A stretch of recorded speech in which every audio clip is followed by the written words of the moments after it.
기도하겠습니다. 존귀하신 주 하나님께서 이 한 시간을 복 주시되 우리 모두의 마음에 옥토와 같은 마음을 주셔서 하나님 말씀이 뿔송이처럼 달게 하시고 우리의 참된 양식이 되게 하시고 음료가 될 수 있도록 복을 허락해 주옵소서. 내 영혼의 중심에서 하나님 말씀이 참된 생명이 될 수 있도록 인도해 주옵소서.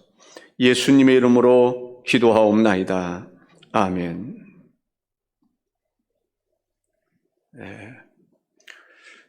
인간이 타락한 이후에 에덴 동산에서 추방된 이후에 인간은 하나님을 예배해 왔습니다. 아담과 하와의 아들이었던 가인과 아벨도 하나님을 예배했고, 노아도 하나님을 예배했고, 믿음의 조상이라 일컬어주는 아브라함과 이삭과 야곱도 하나님을 예배했습니다. 모세는 성막을 지음으로 이스라엘 모든 백성들이 하나님을 예배할 수 있는 길을 열어 놓았습니다. 물론 그 중심에 하나님이 계셨습니다. 레위기 1장에서 7장의 말씀을 우리가 볼 때 하나님께서 성막을 만드셨는데, 성막을 통해서 하나님은 이스라엘 백성들을 깊이 만나기를 원하셨고 만날 수 있게 해주시는 것을 볼 수가 있습니다. 하나님은 이스라엘 백성들을 자기 백성이라고 그렇게 부르셨습니다. 거룩한 하나님의 백성인 것입니다. 하나님의 백성. 이스라엘 백성들은 우리가 하나님의 백성이다라고 하는 인식을 가져야만 했고, 그렇게 가질 수 있도록 하나님께서 때때로 일깨워 주시고 은혜를 베풀어 주셨던 것을 보게 됩니다. 하나님께서 이스라엘 백성들이 성막을 통해서 하나님을 만날 수 있도록 해주셨는데 5가지의 제사가 있습니다. 첫째는 번제입니다. 번제는 하나님께 생명을 드리는 것입니다. 자기의 생명을 드림과 같이 소나 양이나 염소나 비둘기의 생명을 하나님 앞에 드렸던 것을 볼 수가 있습니다. 희생의 제물이 필요했던 것이죠. 그렇습니다. 우리가 하나님을 경배하는 데 있어서는 희생의 제물이 필요합니다. 물론 예수 그리스도께서 진정한 우리의 희생의 제물이 되어주셔서 우리가 하나님께 나아갈 수 있는 은혜를 입게 되었습니다. 희생을 통해서 하나님과의 관계를 회복시키신 것이죠. 두 번째는 소제입니다. 소제는 자기의 재산을 바치는 것입니다. 성실하게 노력해서 얻은 곡식을 감사한 마음으로 드리는 것이 소제입니다. 우리가 수고했지만 그 결실을 맺게 해주시는 분은 하나님이시라고 하는 그 생각을 가질 때 하나님께 희생의 제물을 이렇게 자기의 재산을 드릴 수 있었던 것입니다. 번제나 소제는 자기의 생명과 재산을 드리는 것과 같은, 그렇게 함으로 하나님과의 거룩한 관계를 유지할 수 있게 되는 것입니다. 세 번째는 화목제입니다. 화목제는 감사한 마음이 있을 때 드릴 수 있는 것이 화목제입니다. 화목제는 이웃과 나누는 데 주 목적이 있습니다. 번제는 짐승을 잡아서 몸통을 하나님께 드리는 것입니다.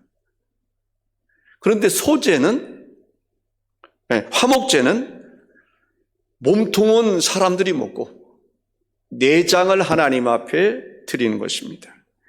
내장은 불살라 하나님께 드리고 몸통은 사람이 먹는 것입니다. 사람이 먹는데 이웃과 함께 먹는 것입니다. 화목제는 드릴 수 있는 폭이 좀 넓어서 수컷이나 암컷이나 구별하지 않고 드릴 수가 있게 됐습니다. 이웃과의 관계를 회복하는 데 중점이 있습니다. 네 번째는 속죄제입니다. 이스라엘 백성들이 죄를 범했을 때 하나님과의 관계에 문제가 생기게 되었을 때 드리는 제물, 이 제물이 속죄제라 이렇게 볼 수가 있습니다. 속죄제는 이스라엘 민족에게 있어서 큰 기쁨이 아닐 수가 없습니다. 사실 하나님 앞에 구약의 제사법들을 보면 제사법들이 좀 복잡합니다. 번제가 됐든지 소제가 됐든지 화목제가 됐든지 속건제가 됐든지 속죄제가 됐든지, 이 속건제의 경우는 부지 중에 하나님의 명령을 어기거나 이웃에게 해를 주었을 때 드리는 것이 속건제입니다. 의도하지 않게 실수를 할 때가 있습니다. 그랬을 때 이웃의 것을 손해를 끼쳤을 때 여기에는 보상이 따르게 되는 것을 보게 됩니다. 물론 하나님은 우리에게 은혜를 주시고 용서를 해 주시고 또 자비를 베풀어 주시고 그러십니다마는 이 이웃과의 관계에서 이웃에게 해를 끼친 다음에 그냥 하나님께만 그냥 용서를 구하는 그것은 잘못된 것입니다. 이웃에게 해를 끼쳤으면 그 해를 끼친 것에 대한 보상이 필요했던 것입니다. 하나님께 우리가 여러 가지 예배를 5가지 예배를 우리가 드릴 수 있는데 우리 신약 시대는 참 간단합니다. 예수 그리스도께서 우리를 위해서 희생 제물이 되셨고 우리는 예수님을 믿음으로 다 용서를 받고 구원받을 수 있게 해주셨으니 얼마나 감사한 일입니까? 뭐 번제나 소제나 화목제나 속건제나 속죄제나 이거 구별해서 드리지 않아도 하나님 앞에 예수 그리스도로 말미암아 모든 죄사함을 받고 하나님의 자녀가 되는 권세를 받게 된다는 것은 놀라운 축복이 아닐 수가 없습니다. 이렇게 하나님께서 제사를 드리도록 한 것은 하나님과의 거룩한 관계를 유지하기 위함입니다. 그리고 약자에 대한, 강한 자가 약자에 대한 책임을 지도록 하는 데도 있습니다. 인간에게 배려하는 그런 하나님의 마음이 있음을 볼 수가 있습니다. 레위기 8장에서 9장에 보면 이렇게 제사를 하나님께 드리는데 제사를 드릴 수 있도록 제사장을 하나님께서 리더로 세워주시는 것을 볼 수가 있습니다. 제사장 나라라는 말을 우리가 듣게 됩니다. 하나님은 제사장을 통해서 역사하시기 때문에 그러한 제사장의 나라라고 하는 말을 쓰게 되었다 이렇게 보여줍니다. 첫째 제사장은 아론이었습니다. 그리고 이어서 아론의 두 아들 나답과 아비후가 제사장의 일을 했습니다. 제사장의 리더십, 이스라엘 민족에게 있어서는 매우 중요한 리더였던 것을 알 수가 있습니다. 모세의 리더십도 필요합니다. 그러나 모세는 한 시대를 살다가 결국은 죽게 되지 않습니까? 이스라엘 민족의 역사 속에서 진정한 리더는 모세가 아니라 제사장들이었음을 볼 수가 있습니다. 하나님은 모세를 통해서 제사장을 세우게 하셨습니다. 그리고 힘의 어떤 균형을 이제 모세에서 제사장으로 이동시키시는 것을 볼 수가 있는데 모세가 참 훌륭한 것은 하나님이 힘의 이동을 시키실 때에 모세는 그것을 즐거이, 그것을 하나님의 뜻으로 받아들이게 되었다고 하는 것입니다. 하나님께서 이스라엘 백성들을 부르실 때에 하나님을 섬기도록 해주셨는데, 하나님을 섬기는 역할을 하나님께서는 제사장을 통해서 하게 하신 것을 볼 수가 있습니다.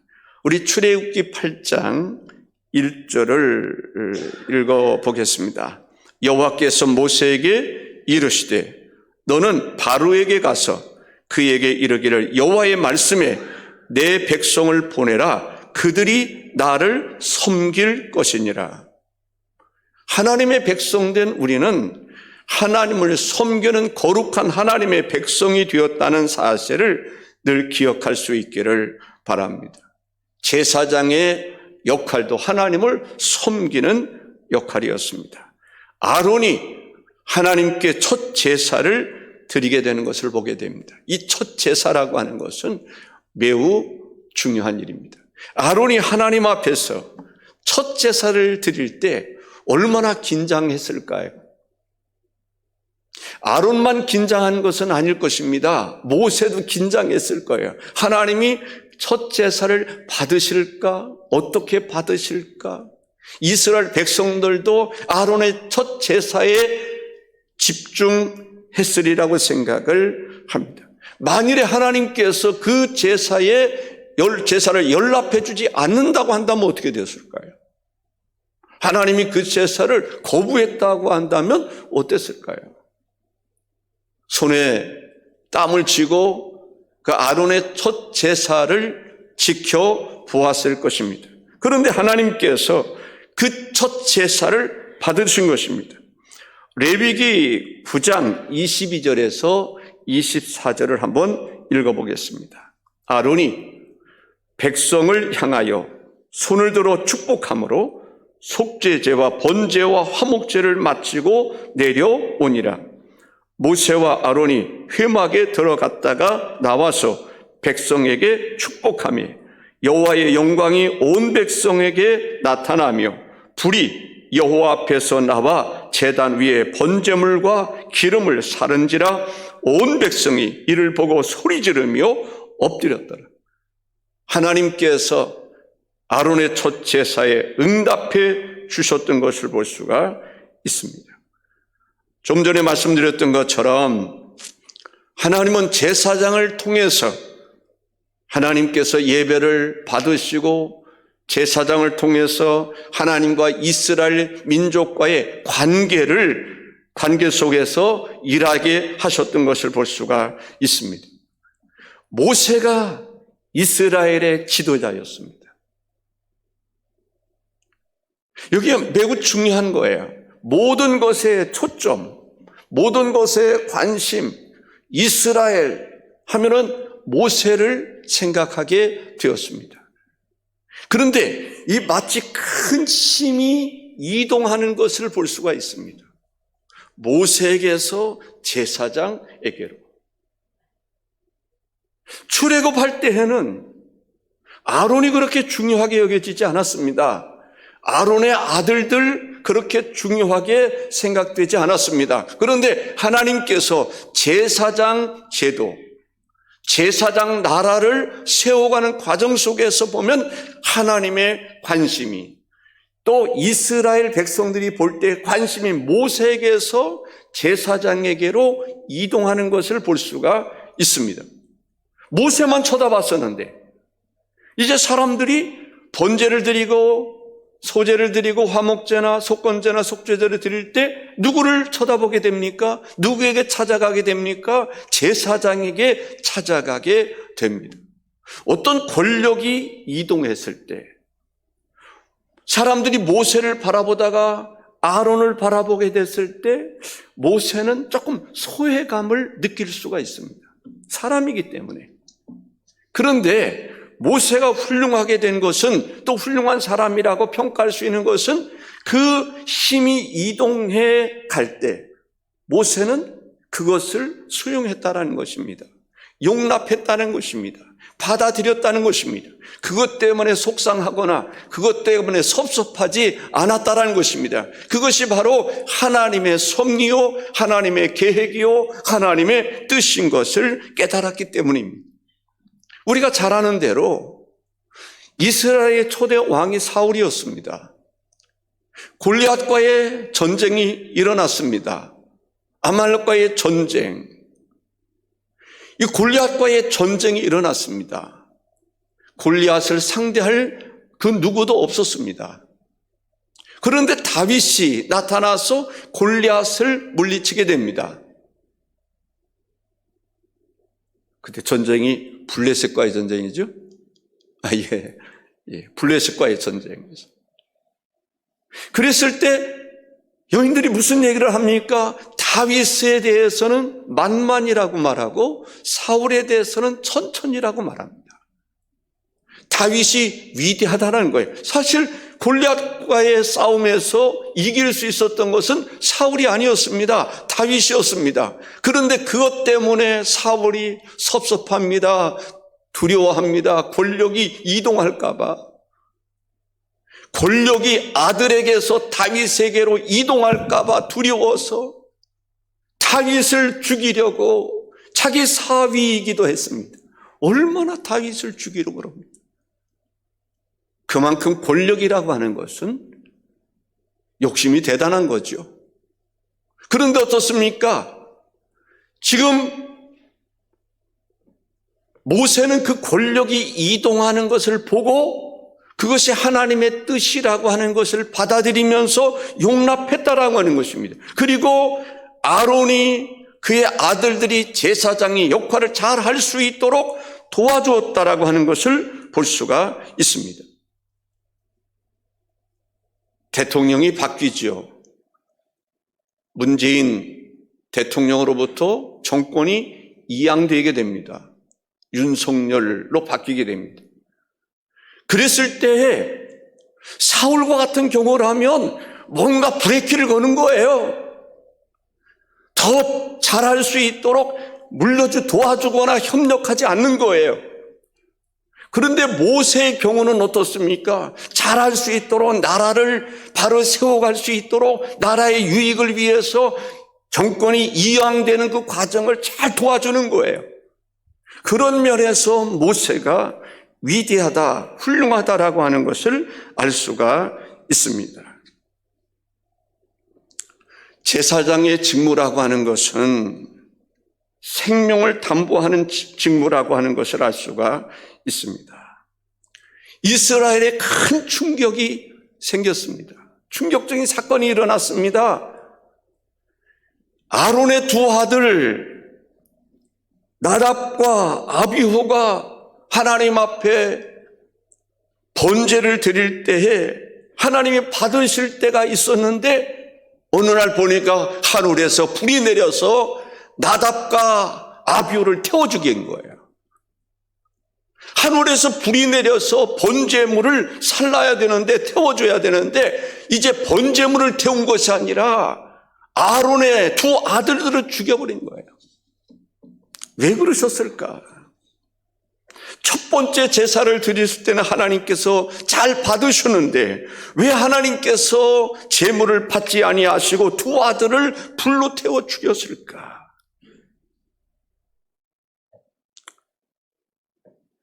레위기 10장 9절에서 11절에 보면 이런 말씀이 나옵니다. 다 같이 한번 읽습니다. 너와 내 자손들이 회막에 들어갈 때에는 포도주나 독주를 마시지 말라. 그리하여 너희 죽음을 면하라. 이는 너희 대대로 지킬 영원한 규례라. 그리하여야 너희가 거룩하고 속된 것을 분별하며 부정하고 정한 것을 분별하고 또 나 여호와가 모세를 통하여 모든 규례를 이스라엘 자손에게 가르치리라. 나답과 아비후가 혹시 포도주를 지나치게 마신 것은 아닌가? 그래서 지정한 불을 가져다가 이제 그 불로 번제를 드려야 했는데 술에 취한 나머지 자기의 책임을 소홀히 하지 않은 것이 아닌가 그렇게 생각을 하게 됩니다. 결국은 나답과 아비후가 죽임을 당하게 됩니다. 그것을 지켜보는 부모님의 마음은 어떨까요? 아론의 마음은 어땠을까요? 또 나답과 아비후의 동생들은 어땠을까요? 아마 슬펐을 거예요. 그런데 모세가 뭐라고 말합니까? 울지 마라, 슬퍼하지 마라 라고 말합니다. 왜 그렇습니까? 슬퍼하지 마라. 이건 슬퍼할 것이 아니야. 네 아들들이 죽었다고 해서 슬퍼하지 마라. 내 형들이 죽었다고 해서 슬퍼하지 마라. 이것은 왜 그들이 죽었는가? 그들의 죄 때문이다. 그들의 잘못 때문이다. 제사장의 역할을, 사명을 잘 감당하지 못했기 때문이다라고 말합니다. 오히려 하나님 앞에 회개해야지. 이것은 슬퍼할 일이 아니다라고 말합니다. 여기에서 모세의 마음은 어땠을까? 모세의 마음 속에 슬픔이 없었을까요? 아쉬움이 없었을까요? 괴로움이 없었을까요? 울고 싶은 마음이 없었을까요? 여기서 우리는 제사장의 직무, 제사장의 사명이 무엇인가를 알 수가 있습니다. 그만큼 제사장의 역할을 감당한다는 것은 그만큼 어려운 일이다라고 하는 것을 알 수가 있습니다. 아마 사람들이 그렇게 생각했을 수 있을 거예요. 와, 제사장들을 보면 옷도 얼마나 잘 입습니까? 앞에 12 보석들이 있지요. 그 옷으로 보면 가치로 말하면 어마어마한 가치란 말이죠. 제사장을 부러워하는 사람도 있었을 거예요. 그런데 제사를 잘못 드렸다는 이유로 그들이 하나님께서 불로 그들을 심판하신 것을 볼 때 제사장은 아무나 하는 게 아니구나. 그런 생각을 하게 됐을 겁니다. 아마 나도 제사장 하고 싶었는데 제사장은 아무나 하는 것이 아니구나 라는 생각을 하게 되지 않았을까라는 생각을 하게 됩니다. 세 번째, 레위기 11장에서 15장에 보면 이 하나님의 시민 학교라고 말할 수 있을 정도로 그들에게 하나님께서 교훈적이고 또 그들에게 어떤 것들이 필요한가, 또 어떤 일들을 행하셨던가를 알 수가 있습니다. 하나님은 생명을 소중하게 생각합니다. 그래서 생육하고 번성하여 땅에 충만하라 라고 하는 말씀을 창세기 1장 28절을 통해서 말씀하고 있습니다. 이제 너희들이 하나님의 거룩한 백성이 되었으니까 이제는 너희들이 먹는 거 아무거나 먹으면 안 돼. 그거예요. 너희들이 이미 거룩한 하나님의 백성이 되었으니까 먹는 것 구별해야 돼 라는 것입니다. 애굽에서 먹는 것이 익숙했다 할지라도 애굽에서 먹는 것 그대로 먹으면 안 돼. 가나안 땅에 들어가게 될 때에 가나안 사람들이 먹었던 것 그거 무분별하게 먹으면 안 돼라는 것입니다. 먹을 것과 먹지 말아야 될 식생활에 대해서 가르쳐 주었습니다. 다 말씀드릴 수는 없지만 레위기 11장 1절과 2절에 보면 이렇게 말씀하고 있습니다. 읽습니다. 여호와께서 모세와 아론에게 말씀하여 이르시되 이스라엘 자손에게 말하여 이르라. 육지의 모든 짐승 중 너희가 먹을 만한 식물은 이러하니, 그 뒤에 설명이 나왔고요. 9절에 보면 물에 있는 모든 것 중에서 너희가 먹을 만한 것은 이것이니 강과 바다와 다른 물에 있는 모든 것 중에서 지느러미와 비늘 있는 것은 너희가 먹되. 이 말은 무슨 말입니까? 먹지 말아야 될 것이 있다는 것입니다. 새 종류도 먹어야 될 것이 있고 먹지 말아야 될 것이 있고 곤충 종류도 먹어야 될 것이 있고 먹지 말아야 될 것이 있다라는 것입니다. 그렇습니다. 오늘 우리들에게 있어서 그럴 거예요. 먹어야 될 것이 있고 먹지 말아야 될 것이 있을 것입니다. 레위기 12장에 보면 여인의 산후조리에 대한 이야기가 나옵니다. 하나님께서 한 생명을 잉태하게 하고 태어나게 하지 않습니까? 그 여인 산후조리를 어떻게 할 건가? 이 부분에 대해서 이야기하고 있습니다. 레위기 12장 2절에서 4절 한번 읽어 보겠습니다. 이스라엘 자손에게 말하여 이르라.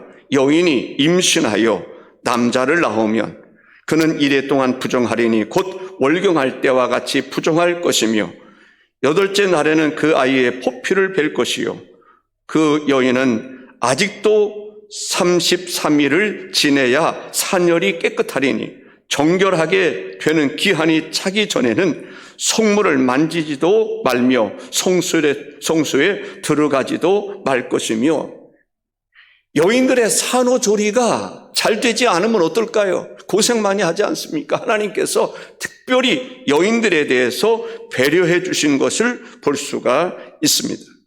그 다음에 13장과 14장에 보면은 한센 병자에 대한 소위 나병 환자에 대한 악성 피부병을 가지고 있는 환자에 대한 이야기를 하고 있는데 여기 보니까 2장에 걸쳐서 이 한센 병자에 대한 이야기를 하는 것을 볼 수가 있습니다. 이 병은 개인적인 문제이기도 하고 가족 문제이기도 하고 이웃과의 관계에서의 문제이기도 합니다. 그래서 제사장이 한센 병자에 대해서는 아마 전문가가 되어야 되겠다.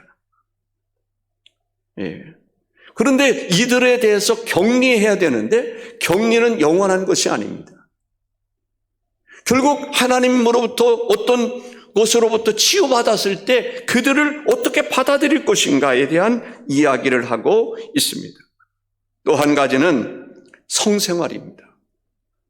성생활을 어떻게 할 것인가?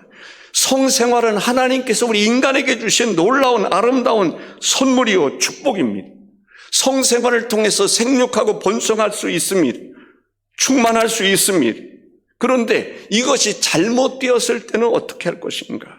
성병에 관한 문제, 정결법에 관한 문제, 여러 가지 문제를 이야기하고 있습니다. 다시 말한다면 성생활이 쾌락을 중심으로 한 쾌락 위주의 생활이 아닌 것을, 그래서 무분별하게 성생활을 하지 말 것에 대해서 이야기하고 있습니다.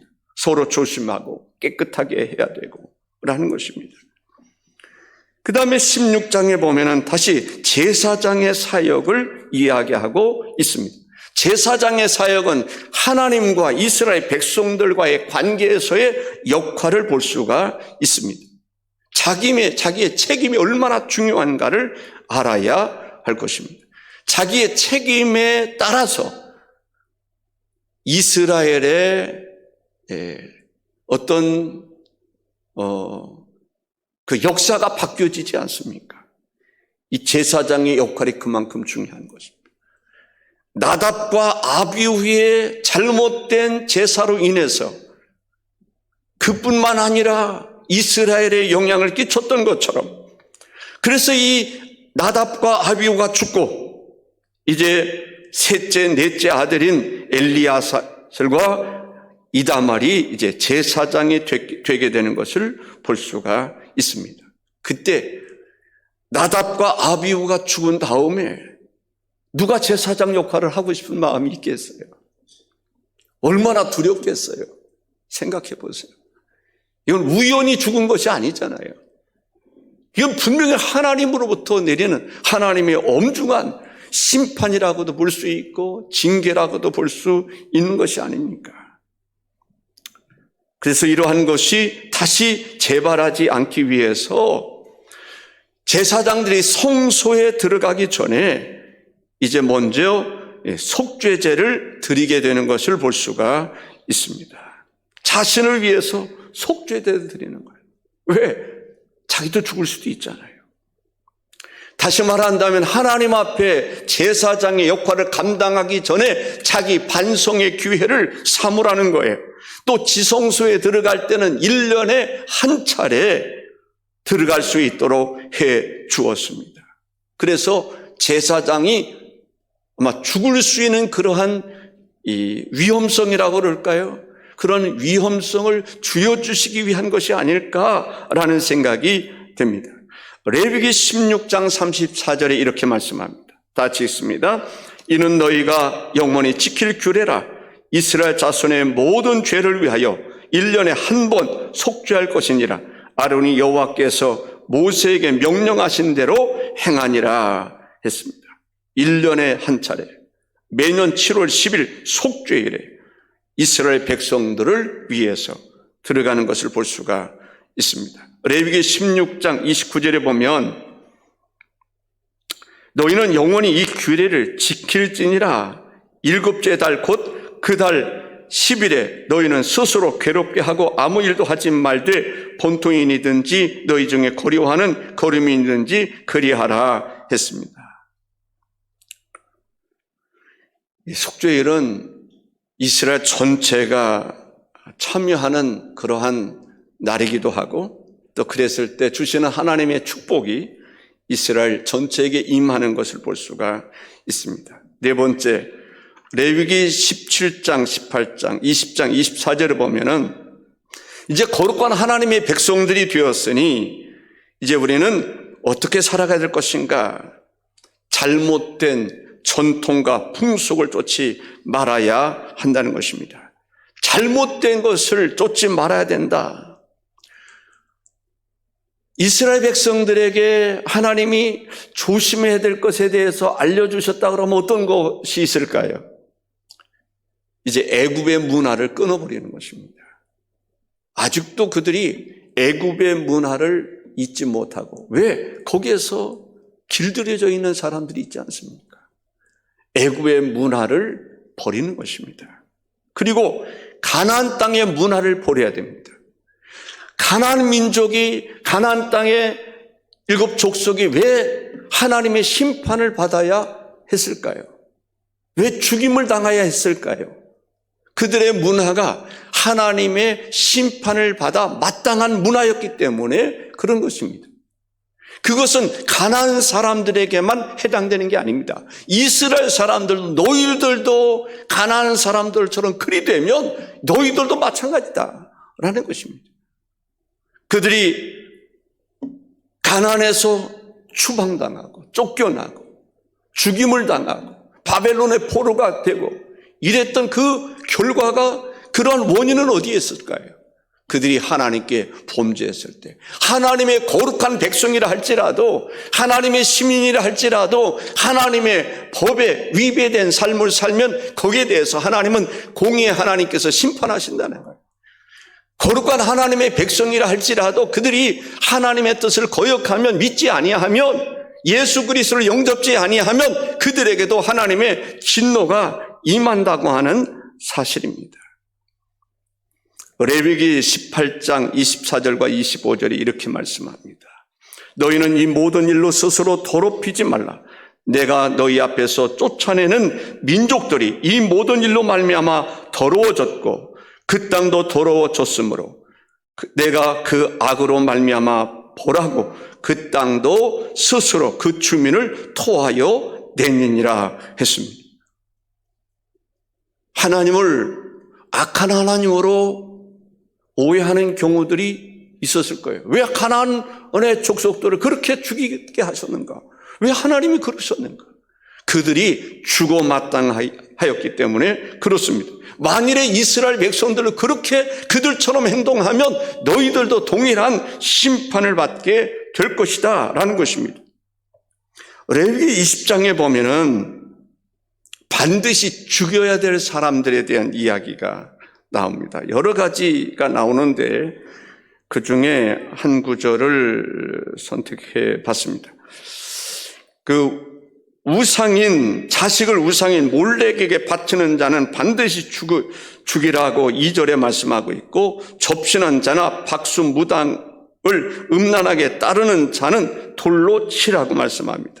27절에 보니까 이렇게 나와 있습니다. 다 같이 한번 읽어보겠습니다.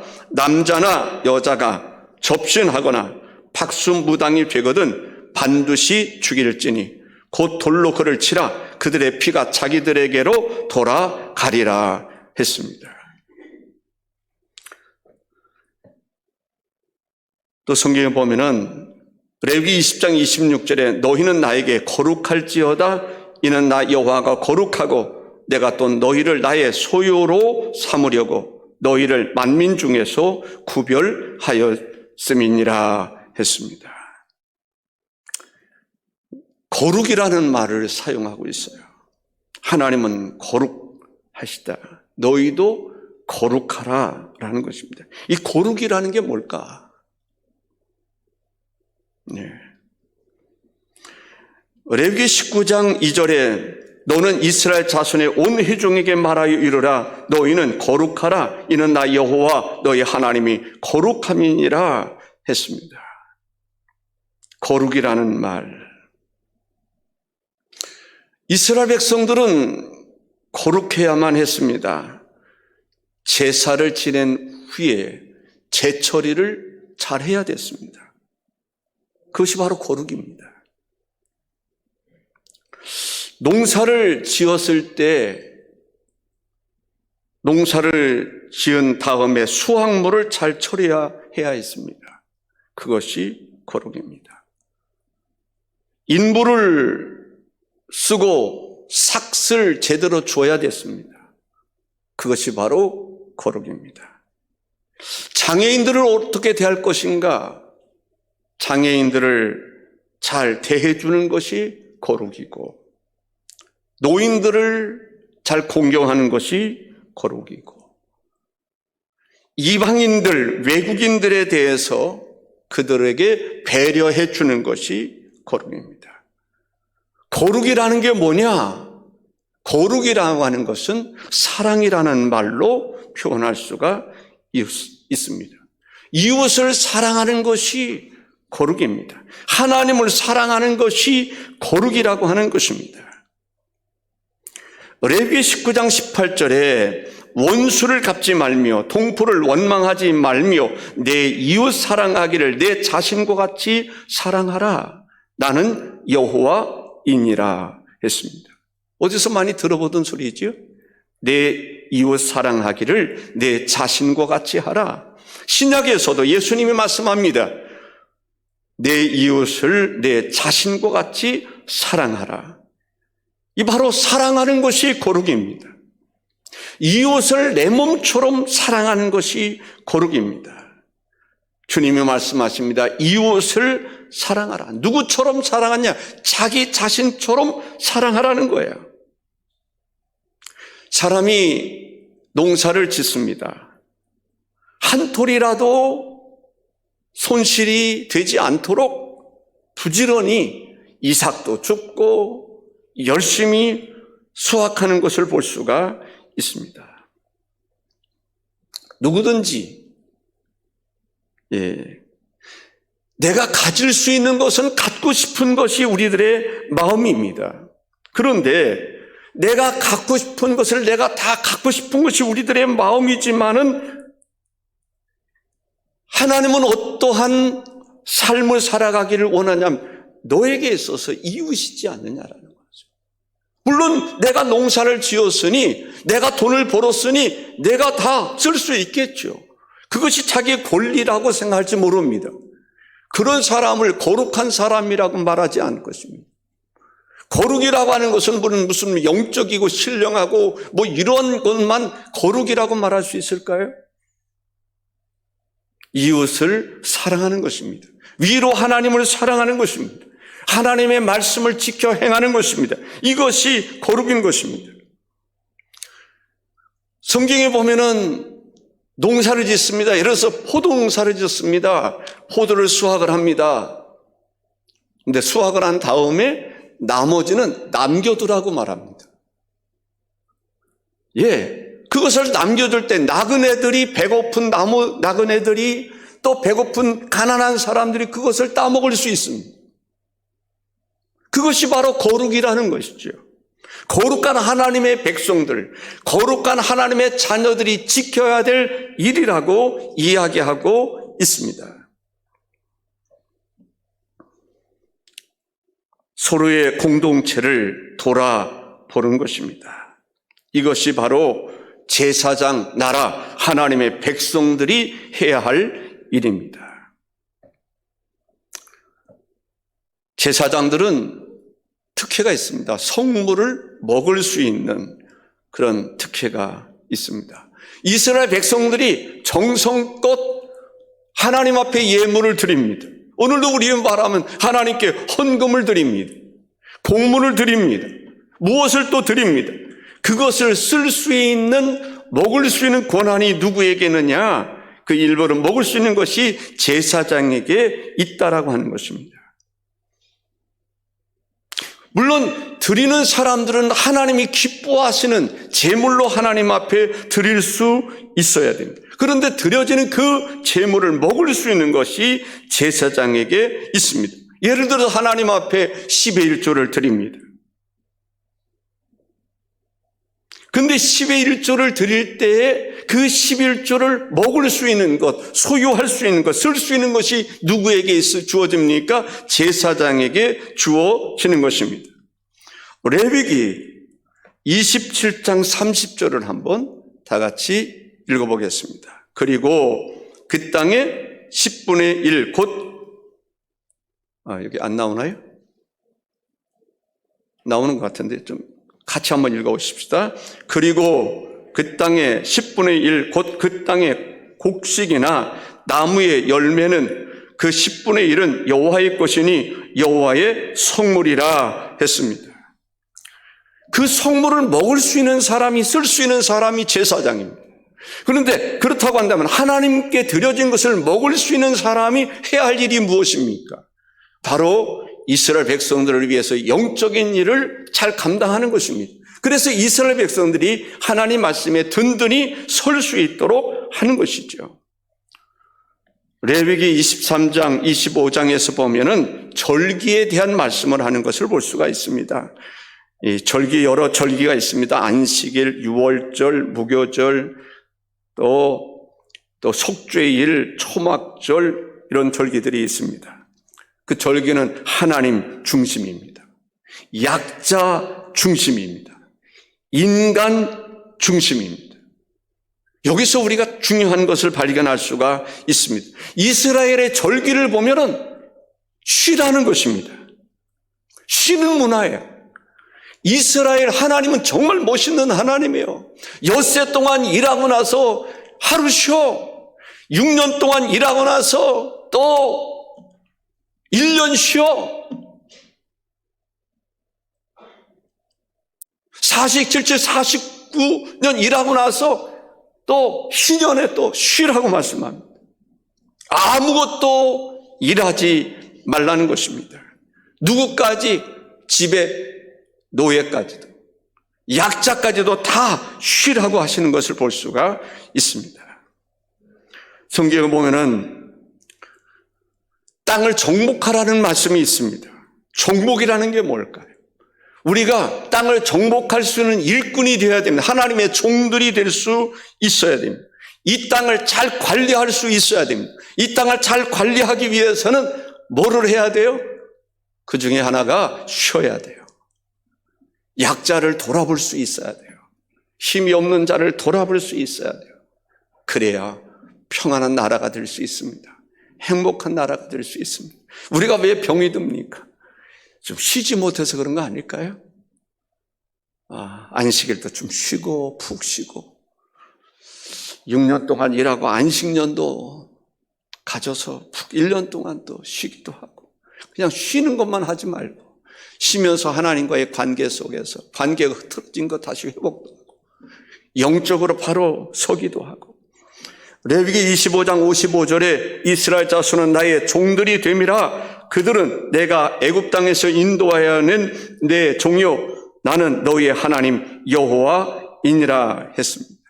하나님의 종, 다른 말로 말하면 총직이라고도 할 수 있습니다. 우리는 하나님이 주신 땅을 잘 관리하는 사람들입니다. 청지기들입니다. 때로는 안식년도 지낼 수 있어야 되고 희년도 지낼 수 있어야 되고 약자에 대한 배려도 필요하다고 생각을 합니다. 무엇보다도 우리는 하나님의 말씀을 쫓아 살아가는 성도들이 되어야 할 것입니다. 때로는 죄를 짓게 됩니다. 우리가 죄를 짓기도 하고 우리 조상들이 죄를 짓기도 합니다. 죄를 지었을 때 우리가 어떻게 할까? 회개할 수 있어야 합니다. 돌이킬 수 있어야 됩니다. 다시금 하나님의 품으로 돌아갈 수 있어야 됩니다. 하나님은 우리에게 하나님을 예배할 수 있는 그러한 은혜를 주셨습니다. 성막을 만들어 주셨고 다양한 예배를 통해서 제사를 통해서 우리 성도들의 하나님의 백성들의 삶이 어떠해야 되는지에 대해서 가르쳐 주셨습니다.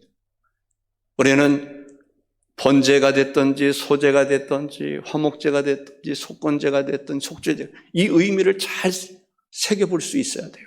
그리고 그 뜻을 우리가 알고 지킬 수 있어야 합니다. 그럴 때 진정한 예배가 될 수 있는 거예요. 하나님이 주신 절기가 있습니다. 우리에게 주신 배려입니다. 은혜입니다. 쉼입니다. 약자를 돌아보는 것입니다. 그래서 제사장 나라가 온전히 이루어지면 그게 이스라엘의 축복이죠. 더 나아가서 우리는 하나님의 나라를 이루며 살아가는 성도들이 되어야 됩니다. 제사장 나라에서 부족했던 그러한 부분 하나님의 나라, 하나님의 성령의 기름 부으심과 역사하심으로 인해서 정말 장차 임할 하나님의 나라도 하나님의 나라지만 이 땅에서도 우리 마음속에서 진정한 하나님의 나라를 이룰 수 있는 축복이 있기를 주의 이름으로 축원합니다. 기도하겠습니다. 주 하나님 아버지, 오늘 레위기 전체를 이야기하는 과정에서 때로는 준비가 부족할 수도 있고 시간이 촉박할 수도 있고 그러나 하나님, 우리를 향한 하나님의 섭리와 뜻을 우리가 잘 알고 정말 하나님 뜻 중심의 삶을 살아가게 하옵소서. 예수님의 이름으로 기도하옵나이다. 아멘.